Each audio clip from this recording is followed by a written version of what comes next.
History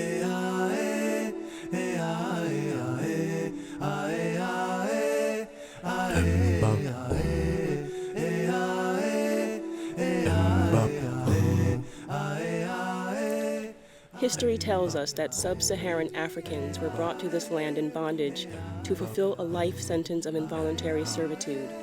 And for the most part, they surrendered to this fate until 1863, when President Abraham Lincoln issued the Emancipation Proclamation and set them free. But by that time, hundreds of thousands had been born into and died in bondage. Despite staggering odds, there were those who had managed to defy an inhumane system by escaping. They embarked on a harrowing journey to freedom and self-determination. Those daring souls fled into a myriad of wild landscapes: hills, dense woods, swamps, mountains, and caves, living both above and below ground. Their lives under siege, many not only survived, but thrived in the most extreme conditions. These self-exiled slaves carved out a new destiny for themselves and their loved ones. They lived autonomously, the fortunate among them never returning to captivity. This is the empowering story of the Maroons. So who were the Maroons, and where exactly did they come from? Yep, my name is Dr. Terrence Wyke. I'm an associate professor here at the University of South Carolina. Maroon is one name for a group of people who escaped from slavery and who established communities or established, short-term camps outside of slavery. And in the case of Florida, we have Africans who escaped from plantations in the Carolinas and Georgia and other parts of the Southeast, and went into Seminole territory. And the word maroon, I don't know if anyone has talked about this, comes from the Spanish word cimarron, and that is, there's some debate about what that means in terms of is it an appropriate word to use for these communities, because some people feel like it's a derogatory label to use. For instance, if you go to the Dominican Republic, which is one place where I've done some archaeological field work, you can stop by a roadside stand and you'll find signs for pollo cimarron, wild chicken. So anything wild, right? It takes on the label of cimarron, and that's how the early Spanish chroniclers kind of viewed not only cattle, but also people. So they started calling people this word cimarron, and so it derived, from basically this agricultural situation. These colonists were labeling people and cattle in the landscape, but there are some descendant communities who have taken this label nonetheless and redefined it or claimed it, such as descendants in Jamaica who call themselves proudly Maroons. Other descendants, maybe in places like Suriname, they might not be so keen on this term, but we in the United States, in North America, refer to folks as runaways or fugitives or Maroons, and that's the legacy, of colonists who and slaveholders who were describing people who were, leaving the system of forced labor and were seeking something, beyond that. They had a vision of being free from harsh servitude and abuse and violation and all kinds of things. It's important that we not generalize too much, because we're talking about a lot of different types of people, and they had different motivations. They had different backgrounds. They spoke different languages, European languages, Spanish, French, English, different African language, Twi and Congo languages. Some were born in Africa, some were born on plantations in the Americas. So, to put it simply, Maroons were a diverse group of people of African descent who escaped from slavery and who tried to establish free communities. In the big picture, we have to keep in mind that people who became Maroons have a history that transcends slavery and transcends the Americas, transcends North America. There are primary sources and there are oral traditions that talk about Africans escaping from slavery in Africa itself, and that goes back hundreds of years. One could even extend it to the African diaspora in places like modern-day Iraq, where the so-called Zanj Africans escaped from slavery and they rose up against their Muslim slaveholders and established this multicultural rebellion that was able to hold out for a whole generation. So that's another part of the wider history of how this is a global story that we're talking about, and slavery in Africa lasted a lot longer than it did here in the Americas. So it's important to keep that in mind. It's also important to keep in mind that Africans came to the Americas with knowledge, with memories, with understandings of family, of herbalism, of agriculture, of many different things that equip them to not only to work on plantations but also to seek their freedom. Whether we think of it in terms of Africans who became prisoners of war and then ended up in the slave trade, or we think of it in terms of Africans who were enslaved and came here to South Carolina and grew rice, and for slaveholders who were aware of the fact that they knew how to grow rice and they chose those particular parts of Africa, to enslave people from, because they knew what that meant for their bottom line. The Maroons are Africans here in the diaspora who are seeking freedom and independence. And when we look at the Maroons, as I tell you, they have that uncontrollable desire for freedom, and they will go and escape and create societies. The Maroons, many times people try to narrow it just to say folks in Jamaica or in Suriname or to Guyana. But I tell folks that any African people who are now seeking freedom and now creating their own societies, creating fabrics of societies in the pockets that they go into, say, the Great Dismal Swamp, the Okefenokee, in coastal Georgia, coastal South Carolina, going on down to Florida, that will then connect with Native Americans and have alliances and relationships there that now create, again, what we know another group of Seminole, a group of other Africans who are now called African Seminoles. And I let folks understand the Maroons are those Africans who are seeking freedom. Or in Haiti, we're going to say Nagmaran, runaway Africans. Again, those who say absconded off and seeking freedom, freedom seekers. Under the watchful eye of slave owners, henchmen, law enforcement, and traders, both slaves and Maroons found resourceful ways to communicate with one another. So in terms of the question of how is it that people communicated across plantations and across slavery systems, across colonial territories and Native American territories, there's various ways that this happened. One is that plantations and slavery systems could not have operated if people were all chained to a tree and forced to work that way, right? People had to have some level of freedom of movement, just so that the basic tasks that were required to be done every day could happen. There were people whose job it was to leave, either the plantation or the immediate slavery context and maybe run errands for the slaveholder. In some cases, we have enslaved people serving as so-called drivers, who they would actually be in charge of managing, and other enslaved people. So that was part of it, and just starting with the whole labor situation, beginning there, and thinking about people who might have ran errands for slaveholders, carried messages back and forth between plantations or from plantation to city or within city if they were enslaved within cities.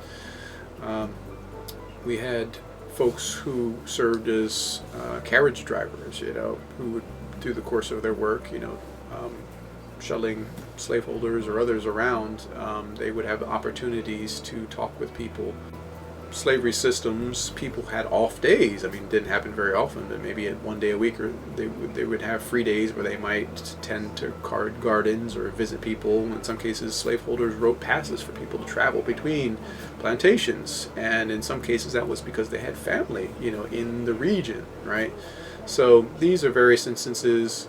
And sometimes during those free days, they might go to some kind of regional market where they would interact with people and sometimes sell things that they grew on their provision grounds, or pots that they might have made, or various things.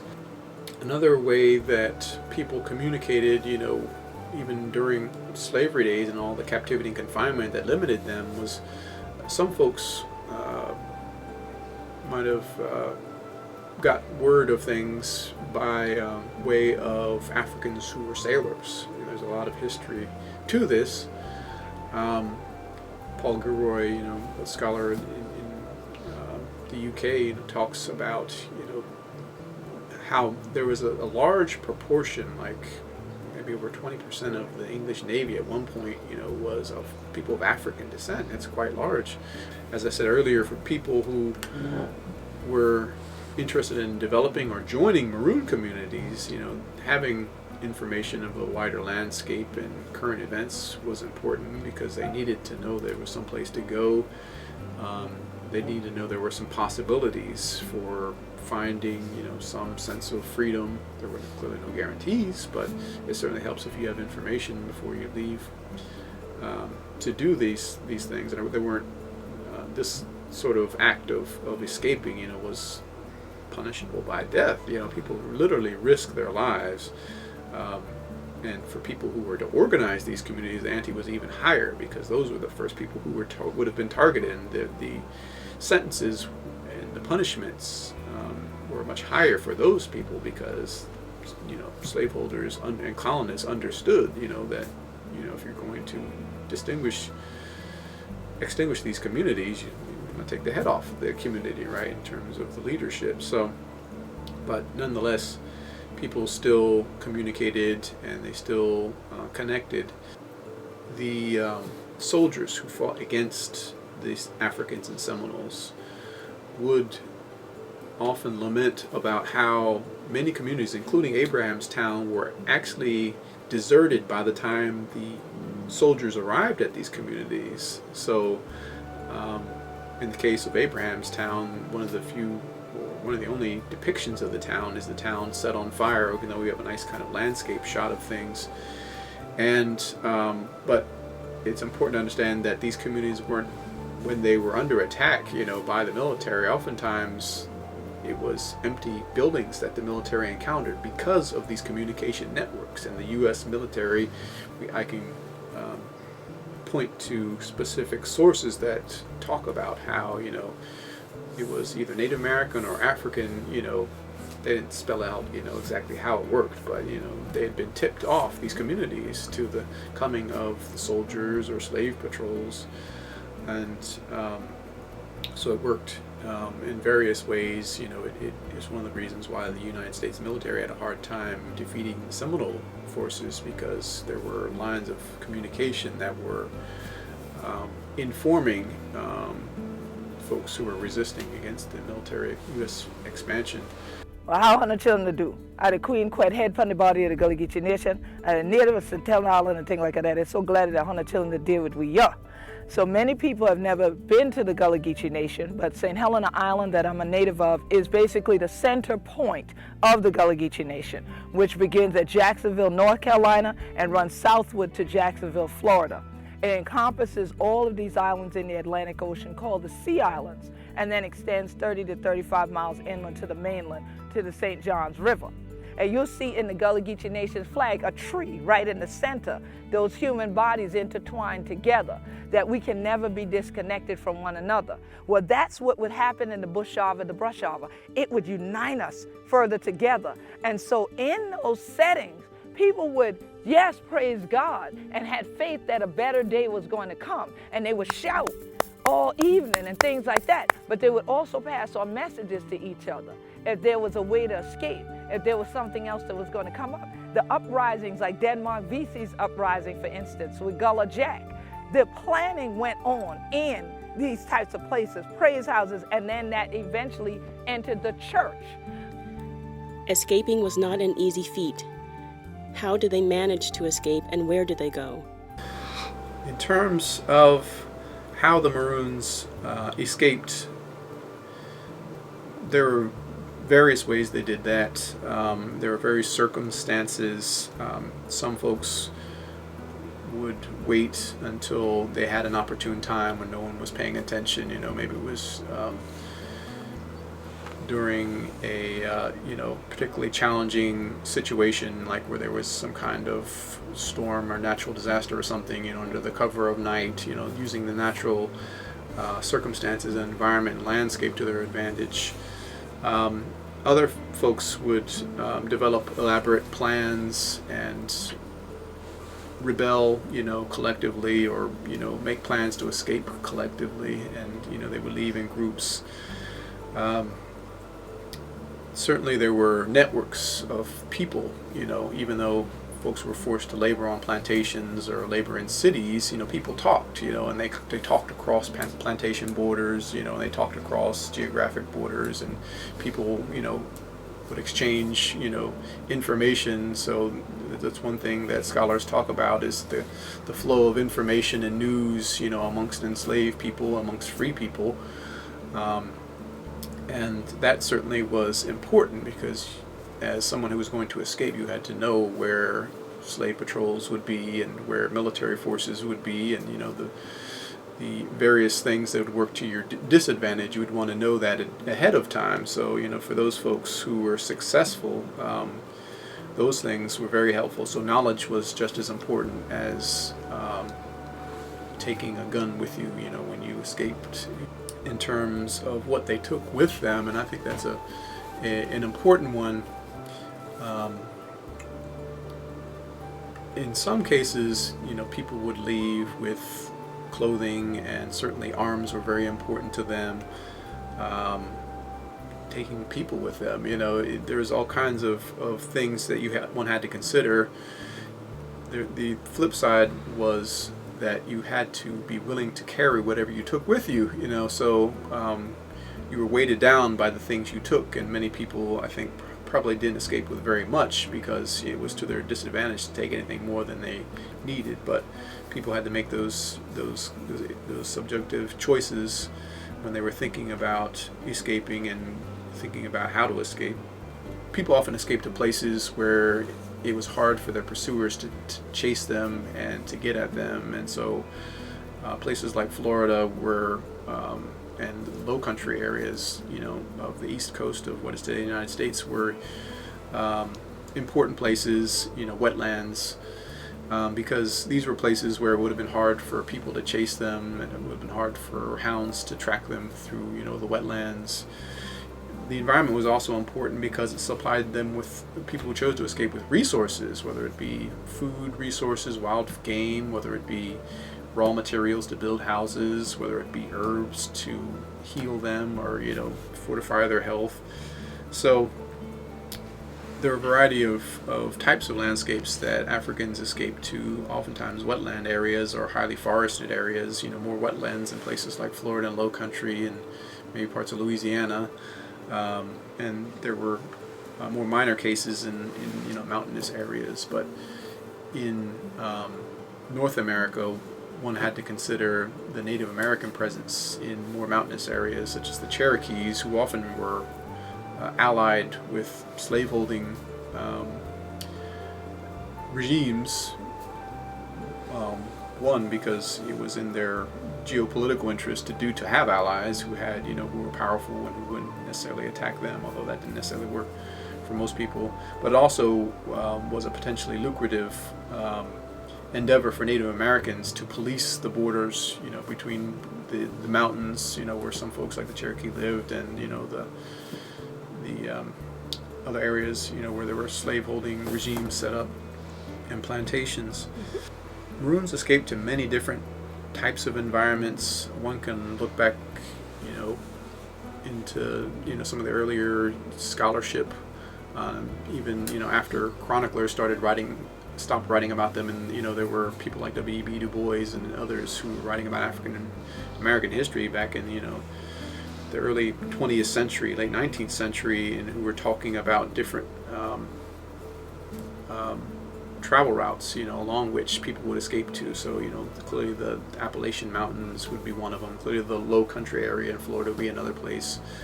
The Texas-Mexico border, what is today Texas and Mexico, would be another area. And then, of course, people traveled, in some cases up north, and joined what became known as the Underground Railroad. So, and people didn't respect modern day boundaries. Some folks traveled into the Caribbean, and some folks got on boats and tried to go back to Africa. So the Great Dismal Swamp is currently located in southeastern Virginia, northeastern North Carolina. And when I think currently, I think of what is for the most part, it's U.S. Fish and Wildlife Service National Wildlife Refuge, and that swamp, that refuge, is about 190 square miles in size. And then there's a little bit of a park, a North Carolina State Park, that runs contiguous with it. But overall, the 190 or so square miles represents about 10% of that original Great Dismal Swamp. So the original was, by geological and other estimates, around 2,000 square miles in size before the Civil War. So it was very large by almost any standard, and I think it was roughly the size of current Rhode Island, the size, a little bigger than that. Before 1607, one of these things that we've determined through field work, which I'll get into in a bit, was that Native Americans or Indigenous Americans have long used the swamp. Shouldn't come as much of a surprise, but we didn't know that necessarily for sure before this project. But certainly we're finding materials that go back thousands of years and Native Americans using the swamp one way or the other. So there's this long history, this cultural history to this great, huge landscape, even if it's, like I said, today only about 10% of its size. It's still no small place, even at 10%. But still, we know there's this deep history coming up to the colonial period, and we know that with all that complex colonial interaction, as well as Native American interactions among themselves around that early 1600s, right? Meanings of that place changed, but the fact that there was cultural meaning remained strong. Going into the 1600s, what we see in the region of southeastern Virginia, or Virginia in general, and North Carolina as it came to be, was the rise of this sort of system or process of enslavement, right, of people of African descent. So when you have colonials coming in, usurping the various tribal lands, including the swamp to a degree, from Native Americans or Indigenous Americans, and then by about 1660, maybe 1680 at the latest, this sort of enslavement system of people of African descent cements itself in the region. But we also know that the first Africans, enslaved Africans, were brought over to Jamestown in 1619. So there's 40 years there or so, maybe even 60, right, where this system was sort of emerging, all right, before it really cemented. So the point of bringing that up is, in part, is to remind ourselves how important it is to recognize that these sort of brutal, exploitative sort of labor systems and cultural systems, for that matter, like enslavement, lead to a variety of different ways people are going to resist or defy those conditions. And one of them that was pretty well studied by scholars across this hemisphere, right, is this process known or practice known as marooning. All right, so wherever slavery existed, anything like slavery or enslavement, people marooned. And what does maroon mean? And the simplest way to put it is they tried to permanently remove themselves from the conditions of enslavement.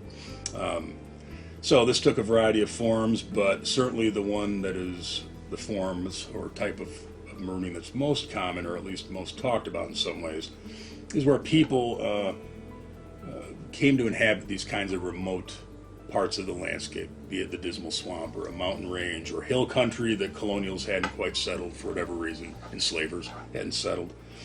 They become very, very attractive kinds of landscapes to people who are marooning. And so again, the Dismal Swamp is certainly at 2,000 square miles before the Civil War. It was hard to miss this one, right? So if you're enslaved or in conditions like that, even indentured servitude, you're going to see that swamp as a potential haven, right? A permanent place to go permanently. Going into the 1700s, is basically a continuation, right, of that enslavement of people of African descent, going all the way into the 1800s, of course, up to the Civil War. So, in a nutshell, what we expect, if you think of population movement into the swamp, initial, like before 1600 and then 1600 up to about 1660 or maybe 1640, we might expect predominantly indigenous Americans or Native Americans to be the people going in to live permanently or semi-permanently in the swamp. But after 1640, 1660, maybe 1680, we're expecting that the main flood of people going in after that are probably marooning Africans and African Americans. And that would continue that way up until about 1800. It was around 1800 that we begin to see, it's a little earlier than that, 1760s, but 1800 is the canal boom, as I call it, in the swamp. But in 1763, the adventurers to drain the Dismal Swamp, the Great Dismal Swamp, this was a sort of a prototypic corporation type endeavor. They had figured out a way to begin to try to transform that swamp, make it into something worth money or worth, that could generate wealth.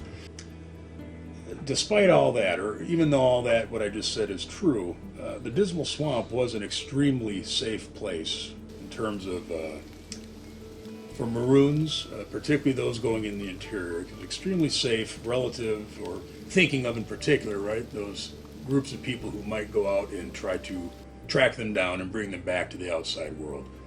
Probably more so than any landscape that we are aware of, any place in the world. That people marooned. This is right up there in terms of very safe, right? If that's what you want to do, get far enough into the swamp, and you're pretty safe from that, the encroachments, right? Even after 1800, I think that was probably pretty true. Most Maroons would rather face life-threatening perils in the wild on the run than be recaptured, brutally punished, or put to death. But how did they survive? And of course, in the 1760s, with these sort of European investors and so on, the main source of labor were enslaved Africans or African Americans. So what we're basically talking about then is these investors bringing in supervisors or overseers to see a labor force of enslaved people dig canals and cut trees. And that's, again, the first effort at this was in the early 1760s, and that involved George Washington as well as his brother-in-law, John Washington. And they established what's called Dismaltown. And it was sort of south of a town called Suffolk, Virginia, which is in the northwest sort of corner of the Great Dismal Swamp. So it's just south of that. And that canal, or that ditch, really still stands actually today in the refuge. But they sort of established this settlement called Dismaltown. We don't know much about it from the historical record, but we do know John Washington stayed there pretty regularly, if not permanently, for the years he was there. And then, of course, the enslaved African American workforce stayed there and then worked in the swamp by day. So the canals were used to haul wood out, right, and get it to the market. And the wood, of course, was made into things like shingles, cooper staves, probably architectural lumber, you name it, right? And then turpentine was made and so on. So, but that adventurers project, or that sort of investment group, George Washington left it after a few years. I'm not entirely certain how long John stayed on, but it was longer than George.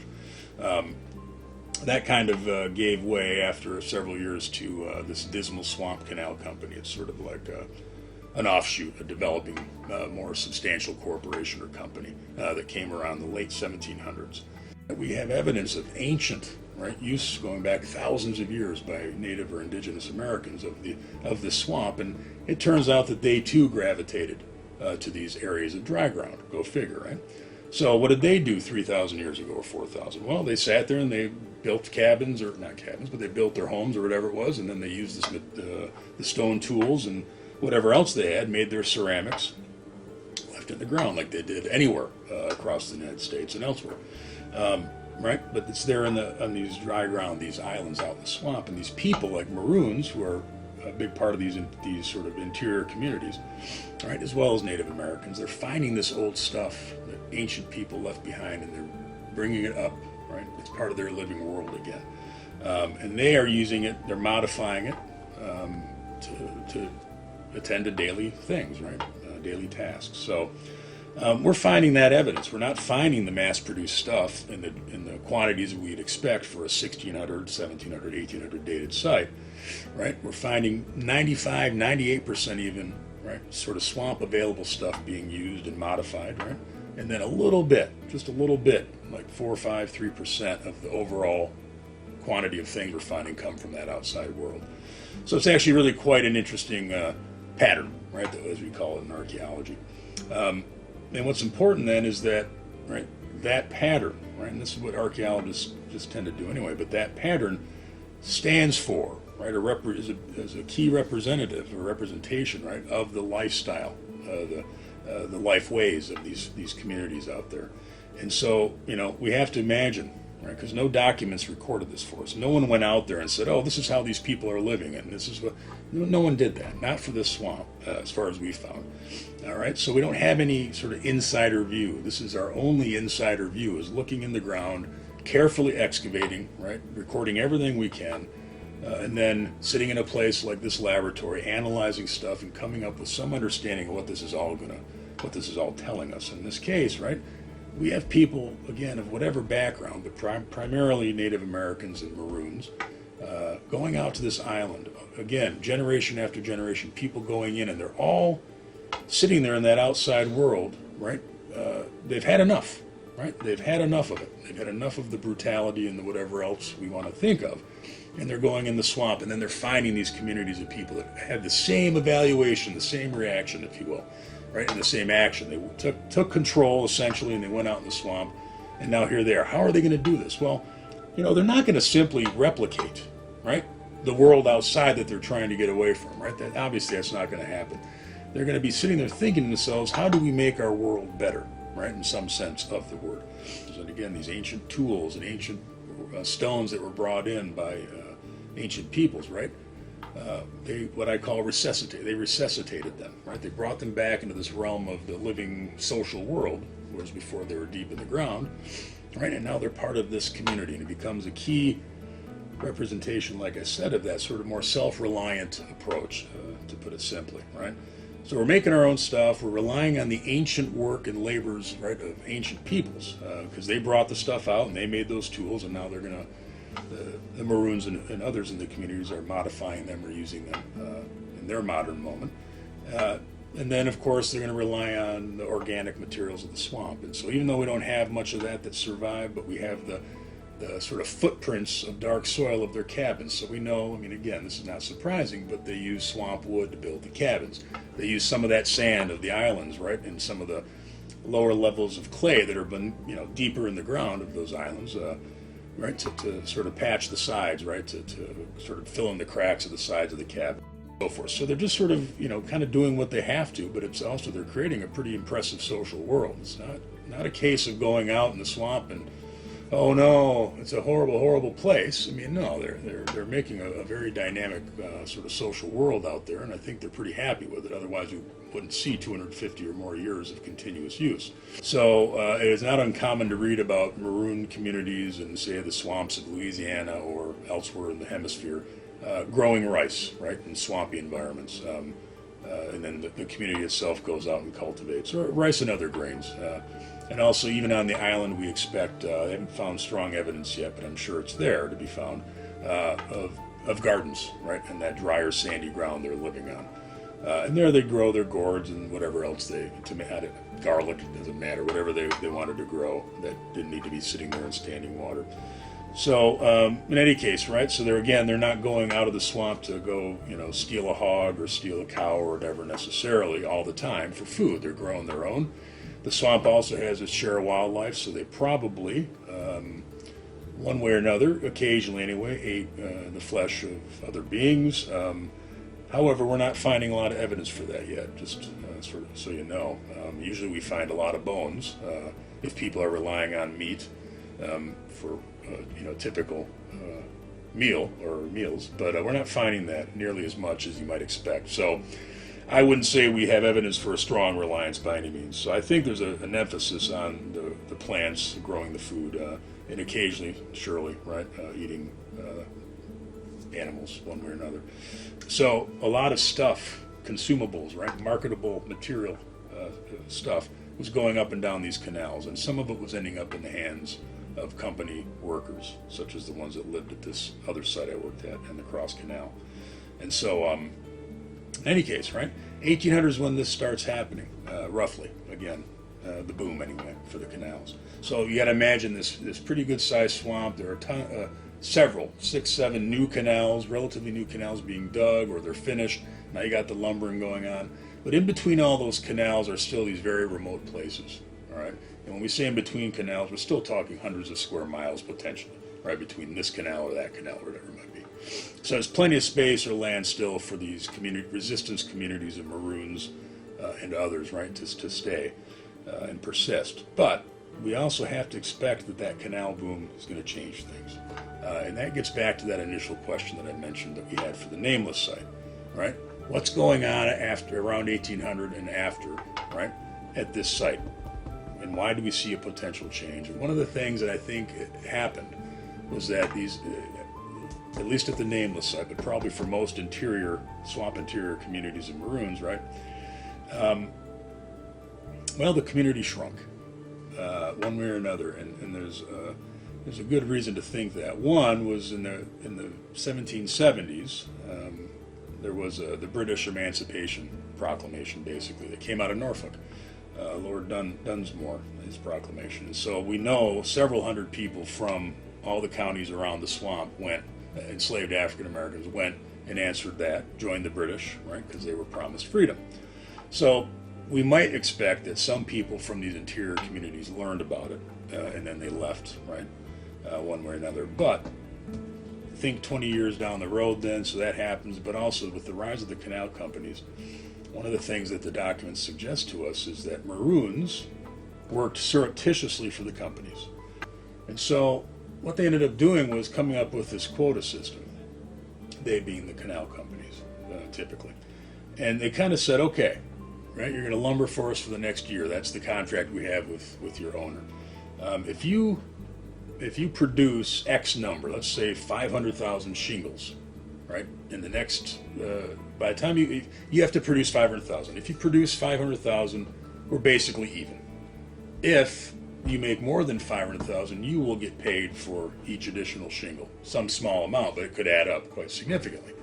And so it became this way, right, not only to develop skills for this enslaved workforce, right, members of the wider enslaved world, right, skills of lumbering and shingle making and so on. That was actually pretty much skilled labor at the time, one form of it, but also to make money. And you see quite a consistent reference in the 1800s documents, right, to people working in the canal companies, working for them, renting their labor out, hiring their time, as they called it, making this little bit of extra money, which typically enslaved people didn't have access to, right? And this idea of buying your freedom, right? It's discussed pretty regularly, right? So you save money, you do this year, and then the next year, and the next year, and the next year. God, please let me, right? And eventually I can buy my freedom, is the dream, is the hope, right? Hand the person enslaving you $500 and they say, okay, you're free, and then okay. Or buy a loved one's freedom, which also comes up. It's sort of an alternative in many ways to that world outside, even though it's still connected with it, like I said, in terms of, information flowing up and down canals and the stuff of that marketplace coming to the settlements, right? And here's an image, right, from 1856 of one part of one of these settlements, and it shows a couple of the company workers in front of what looks like sort of a work building. While some individuals escaped alone, given their socio-cultural heritage, Maroons mainly fled in groups and banded together. What were these communities like in terms of their social and physical characteristics? How long did they remain in hiding? One might presume that to survive as a community, you would need strong bonds. You would need, a lot of loyal residents for the communities to survive. These communities were under pressure, and any given year, one could come under attack, from slave patrols or even, in some cases, militaries, national or colonial militaries would be marshaled in the service of slaveholders. So there's an important reason to think about, what were the things that, held people together as a community. This is especially important when we think of how many Maroon communities were really diverse in terms of the languages people spoke, different African and European languages, maybe even Arabic, different Native American languages being spoken. So because of some of that diversity, that's just one type of diversity. We can also think of political ideologies and theologies. So, for various reasons, we have to be thinking, what was it that held people together, even though they were diverse? It's important we don't broad brush folks and just think, oh, they're all Africans. They share African heritage. They share, the experience of slavery. Therefore, they're all, always loyal to the death. And that wasn't the case in terms of what the chroniclers suggest to us. And in the Americas, a lot of people don't understand this, but a large number of Africans who came over across the Atlantic were Muslim before they got over here, right? So that's important because we often kind of think sometimes in the context of slavery of Africans coming with indigenous African practices, and we think of slaveholders having some form of Christianity, as their guiding philosophical or theological value system. But Islam was equally a part of the mix, and some historians estimate as much as 1/3 of the enslaved Africans who came over to the Americas were Muslim. People who escaped from slavery sometimes formed communities, and at other times they formed more short-term settlements. I think it's important to distinguish between the two, because you'll find different examples, in the written records of people just escaping for maybe even a few days just to get a short break, from intense labor. At the particular site that I studied in Florida, Abrahamstown or Piliclacajá, that community existed for a whole generation, for almost 20 years. So I think that's a good example of how we can't overgeneralize in the short direction, and shortchange them in terms of the fact that some people were able to establish communities and even raise children in these communities. They lived in a state of relative stability for long enough for them to start perpetuating themselves.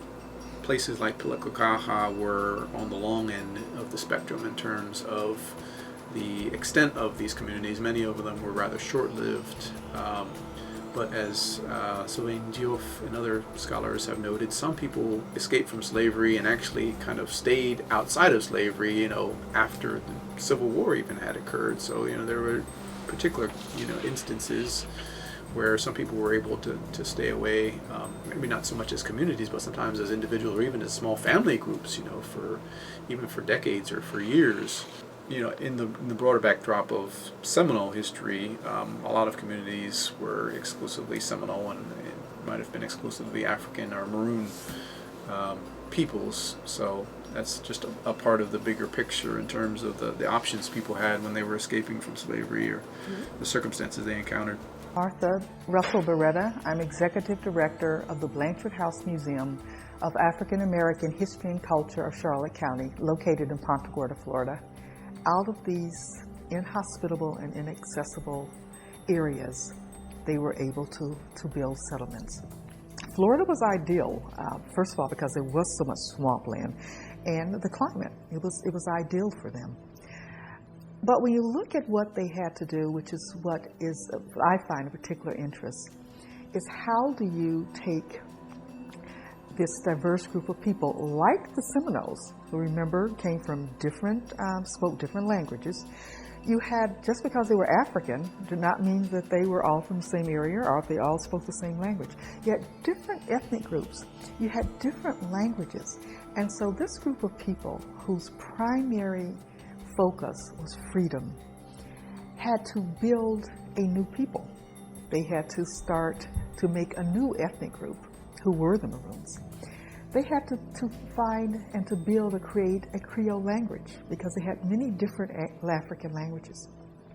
Now, what was special about the Maroons were that they were dedicated to their freedom, and they built autonomous, separate communities that were based upon African cultural principles.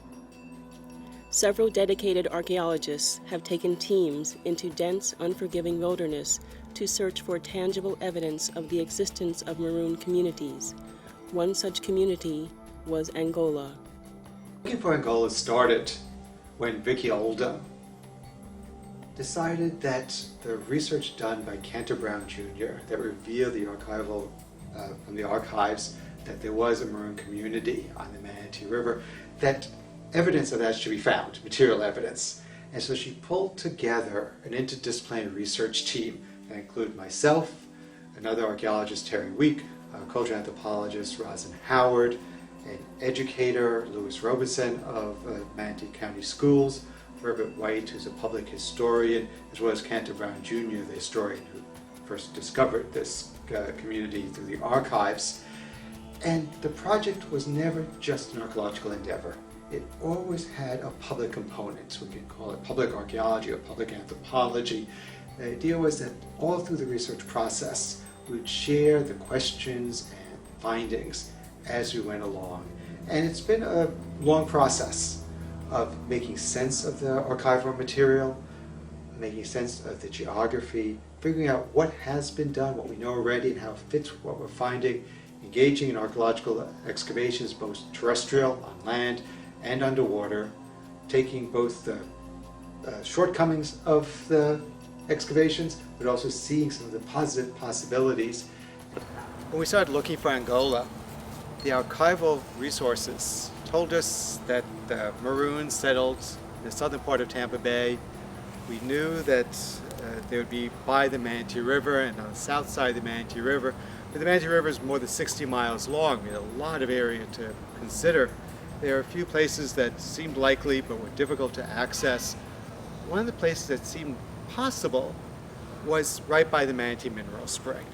We're about half a dozen miles from Tampa Bay, from the Gulf of Mexico, so it's inland enough so the Maroons who had been worried about slave raiders coming in would have enough distance from the coastline to give warning in case that Navy ships came in. And it was a source of water, fresh water. It's always of necessity for any peoples. It's right next to the Manatee River, so it becomes a natural southern defensive boundary. And this area by the Manatee Mineral Springs is preserved by a nonprofit historic preservation organization, and had been since late 1990s, because this is where the village of Manatee began, with the original Anglo-American settlement of the region in 1842. This is where they settled. The Manatee Mineral Spring is a source of fresh water. Until the late 20th century, it was free-flowing. It's since been capped. And the water flowed into a pool that provided fresh water, places for the community to bring the animals and the rest. And it's clear this has always been an important place in the history of the region. Artifacts from various excavations have been recovered that can tell us about these communities. So here we see a few examples of the types of material culture found at Abrahamstown, such as this potsherd here, this clear glass bead, and this shard of olive green bottle glass. And these manufactured items are indicators of wider relationships that people had in the region. It wasn't the case that these Maroon communities were isolated islands. Folks were in contact with merchants and with overseers and with soldiers even. So in some cases, some people who would later become their enemies. This cut nail is a classic example of a 19th century fastener. People used a variety of architectural styles and materials in building their houses, mostly wooden cabins from the descriptions of soldiers, and some soldiers, for instance, volunteers from Tennessee, described the houses as cabins with open rafters where meat and other things could be hung. Okay, this is a replica of a white clay pipe, and we have fragments of pipes at Abrahamstown. Basically, you would be looking at a stem. Largely, most of the fragments were of the pipe stem, and we have some fragments of the pipe bowl. It was a much thinner bowl than this one. But this is, an example of what a whole pipe would look like. We don't have whole pipes. We find only fragments of them, but people in their leisure time, or as part of their everyday life, smoked tobacco like they do today. So this is largely what people were doing with these pipes. And tobacco smoking in some settings also had a spiritual significance in some Native American groups. This is an example of a coin that was discovered in the latter years of my field work at Abrahamstown. It's a 1 cent piece, and on the other side it's stamped as 1843. Now that's a significant date because it's 7 years after Abrahamstown was destroyed by U.S. troops, and it's likely one of the first types of artifacts left by the settlers who came and inhabited Abrahamstown after it was deserted and then destroyed by the U.S. troops that came through the region. This is a replica of a drum that was found in 1967 by a fisherman on the Little Manatee River. Angola was on the Manatee River. Tampa Bay has 4 rivers going into it. One of them is the Manatee, one's the Little Manatee, and there's 2 others. The Little Manatee River is just north of the Manatee River. It was pulled out of the riverbank by this fisherman, and he was curious about it. The covering wasn't on it, of course, it was just the wooden part was there, and he put some effort into trying to figure out what it was. And it was academics at the University of Florida were able to identify it as a drum, and it's been at the Florida Museum of Natural History ever since. This particular object is really interesting and really just intriguing in so many levels, because Jane Landers, who's at the University of Vanderbilt University, is clear that it's an African-inspired drum. She published that identification back in 1999. Who was inspired to make this drum, we don't know. The fisherman didn't have the records. There's no reason really why he would have. And so I put this in front of you just with the possibility, but only the possibility, that it's part of this larger saga for the Maroons. In terms of its location, it would make sense that people fleeing southward down the Gulf Coast would have had to cross Little Manatee River, whether they stayed at Little Manatee River as a haven or crossed over it, whether this drum, which was burnt over much of its area, was because of a violent attack or some ritual activity. We will never know. It gives us another sense of the complexities of these people. Much of the artifacts that I recovered are mass-produced goods. But these are people of African descent. They may also have had other goods. And drums are particularly important, obviously for music, but also as a mode of communication. In the quiet of the Florida swamps and hammocks of the early 19th century, the drum beat would have been heard over great distances. Being on rivers, the sound would have carried. And we try to imagine how the Maroons found the location that we call Angola. The drumming could have been part of that. A great number of Maroons traveled south in search of freedom. How far south did they go? They use whatever means necessary. And that what we know, so those out of coastal Georgia and South Carolina, that has all since the 1600s, we have been told in this area that you can have your freedom if you make it down to Florida. So you have folks coming from out of Beaufort County, from Chatham County, Liberty County, making their way down, traversing, the waterways, hugging the coastlines, again, hugging the waterways. But later on, folks in South Central Georgia are now also using the swamps and using those pathways also to get into Florida. And because Florida at one time is now open territory pretty much, the British and the Spanish. And so when these forces now leaving, guess what? This now becomes a vacuum for Native Americans also to go there, because we also know that the Native Americans are also traversing those ways to get down there. And you have Africans, so we are all simultaneously in this area, and we begin to now form societies. Each one, sometimes they are interwoven, but a lot of times they're independent, such as Angola, that's in Florida. We don't hear as much about the Southern Underground Railroad as we hear about the Underground Railroad that went north. However, as early as the 1600s, there was a Southern Underground Railroad.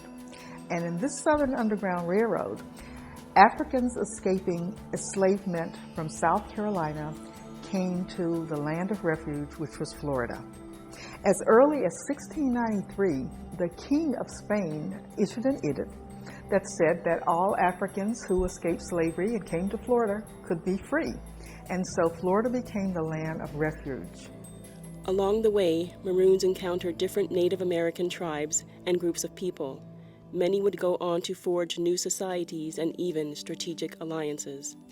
And 1763, with the Treaty of Paris, when Spain ceded Florida to the British, then the Spanish took those Africans who were living there and they went to Matanzas, Cuba. Now, because Florida had this reputation as being a land of refuge, that did not stop Africans from coming to Florida. They found an alternative place of refuge, and this was with the Seminoles. Now, it's an interesting history about the Seminoles as well. The Seminoles were originally from the Creek Nation, the Creek Confederacy. And the Creeks had moved down from Alabama, Georgia, they were in the area, into northern Florida. But there was a band of those who broke off and who the Creek Confederacy called the Seminole, and what we know as the Seminole. Now, what was interesting about these Seminole, they were a diverse group of people. They spoke different languages, but they were also people who were victims of war, who were victims of oppression. And so you had these two groups of people, these Seminoles, who were themselves refugees, aligning with the Africans who were escaping slavery. They formed probably one of the most successful alliances of two oppressed groups. They had mutual interests and mutual enemies. The Seminoles needed to protect their land, and the Africans needed to protect their freedom. The alliance that they formed worked very well. What happened with that alliance is that when an African escaped and came under the protectorship of a Miko, who was a Seminole chief, this person, under this protection and being a quote-unquote Seminole slave, was able to stay free. He could not be sent back to his original owner. So this worked out very well for the Africans. They were allowed to live separately. They were allowed to farm. Most importantly, they were allowed to have weapons. And because one of their main purposes, of course, was the protection, that they worked with they were part of a military unit that worked together to protect the mutual interests of the Seminoles and of the Africans.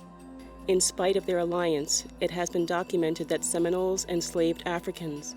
However, their concept of slavery differed from the European model. Seminole slavery was different from the European slavery in that it did not have that same economic basis. A Seminole slave was usually one who was taken in war, captured in war, and was replaced somebody who may have been killed. They might adopt that person. The Yamasees, they had, some of them were slaves, they had adopted them. And so that whole concept of owning someone was very different. And so that was in itself was a very freeing concept. Even if you were a slave of a Seminole, it was a very different kind of slavery for Africans. The Africans and Seminoles also were similar in their cultural beliefs. You know, according to Seminole culture, land didn't belong to one person. There was common ownership of land. Everybody worked the land. Everybody benefited from the land. That same concept of communalism was an African concept. And so in terms of spirituality, in terms of oral culture, in terms of collectivism, the Seminoles and the Africans were very much alike. And that, I'm sure, is what helped that alliance, not only having common goals of protection, but also being similar in terms of cultural beliefs. When you think about the Gullah who came down, and they really were the people now that we know who are the Gullah, that live anywhere from the coast of North Carolina, South Carolina, Georgia, Florida. These Gullah people were the people that escaped from South Carolina and came to Florida. They had to cross the St. Mary's River. That was the border between Georgia and Florida. When they crossed that, they were free. But even after the British took over, and even after this colony, became an American colony, and I'll talk a little bit more about that. There was, because of this alliance, Africans felt free still to come to Florida. These relationships were often complex. What were they like? Did the members of these diverse communities intermarry? In many places, there are various types of relationships going on between Native Americans and free people of African descent, enslaved people, and Maroons. And in some cases, they're more complementary or mutually beneficial. In other cases, they're antagonistic. In the case of Florida, where I've done research, they were more complementary in terms of Africans and Native Americans living close to one another in some cases, living together, intermarrying in some cases. As I said earlier, that wasn't always the case in other parts of the Southeast. For instance, with the Catawba and Cherokee and other groups, they oftentimes would work, as to police the boundaries between the plantations and slaveholding areas and the interior areas where the colonists weren't as much in power, in the mountainous areas and other places of the forests. In some cases, we had people who would develop a certain sort of relationship where they might contribute a small portion of their crops, and the chroniclers talk about it as tribute. However, pre-existing social relationships among Seminole communities involved a certain form of collective offering to leaders, on behalf of the wider community. So I think there's reason why we should look with a certain critical lens at some of these archival sources and ask, is it tribute that we're talking about here, or is it collective support of the wider community? I think a variety of things were going on, as opposed to simple domination, particularly in the case of communities who were well armed and who were good at fighting. We have individuals in what became Florida, such as Juan Caballo or John Horse, who had an African mother and a Native American father, and that he's an example of intermarriage and how people would have more intimate relationships, and how this actually directly resulted in the formation of a whole new type of people, right? People who have a shared set of heritages, that cross African American and Native American populations. So we have free, enslaved, and Maroon people coming together and becoming African Seminoles or Black Seminoles, depending on who you talk to. We have people, like I mentioned earlier, such as John Horse, who were direct products of the diversity of these communities, having African and African American and Native American parents, right, and kin. And the chroniclers talk about, family ties of different people, like John Horse, for instance. They would specify, he has kin over here in Abrahamstown, and he has other kin in other villages. So the chroniclers, the military, the colonists, they were aware of these family ties.